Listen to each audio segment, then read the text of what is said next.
Hello friends, welcome back to சமையல் footing channel. வாங்க நிப்பட் கிறிஸ்பியாக எப்படி செய்கிறதுன்னு பார்க்கலாம். அரிசி மாவு 4 டம்ளர் போட்டுக்கோங்க. அடுத்தது உளுந்து நல்லா வறுத்து அதை அரைச்சி வச்சுக்கோங்க. அது 1 டம்ளர் போட்டுக்கோங்க. பச்சரிசி வறுத்துட்டு அதை 1 டம்ளர் போட்டுக்கோங்க. அதுவும் அரைச்சி போட்டுக்கோங்க.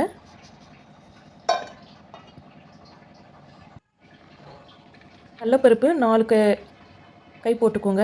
ஏற்கனவே 1 மணி நேரத்துக்கு முன்னாடி ஊற வச்சதை போட்டுக்கோங்க. பூண்டு கொஞ்சம், அதுக்கப்புறம் கருவேப்பிலை, இதெல்லாம் போட்டுக்கோங்க.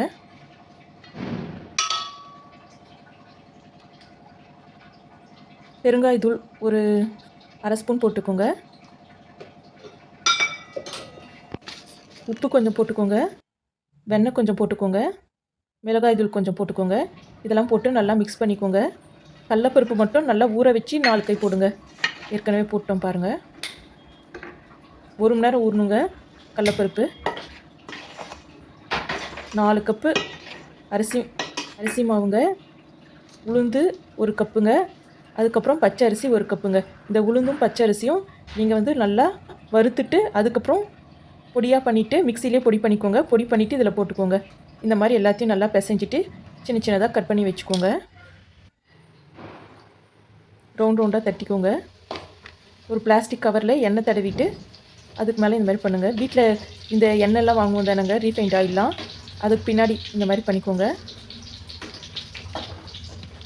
ரீஃபைண்ட் ஆயில் போட்டிருக்கோங்க. எண்ணெய் நல்லா சூடேறணும். அதுக்கப்புறம் இதை ஒவ்வொன்றா போடுங்க. இந்த மாதிரி நல்லா தட்டி வச்சுக்கோங்க. சின்னதாக இந்த மாதிரி மூடி இருந்தால் உங்களுக்கு ஷேப் கரெக்டாக வரும். இந்த மாதிரி ப்ரெஸ் பண்ணிக்கோங்க.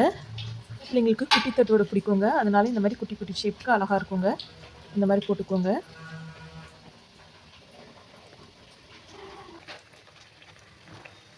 நாங்கள் புதுசாக யூடியூப் சேனல் ஆரம்பிச்சிருக்கோங்க. மறக்காமல் சப்ஸ்கிரைப் பண்ணுங்கள். அப்போ தாங்க உங்களுக்கு நிறைய வீடியோஸ் இந்த மாதிரி பார்க்க முடியும். பாருங்கள் எவ்வளோ கிறிஸ்பியாக இருக்குன்னு. கருவேப்பிலை உடம்புக்கு நல்லதுங்க, அதுக்கு தான் நாங்கள் நிறைய போட்டோம்.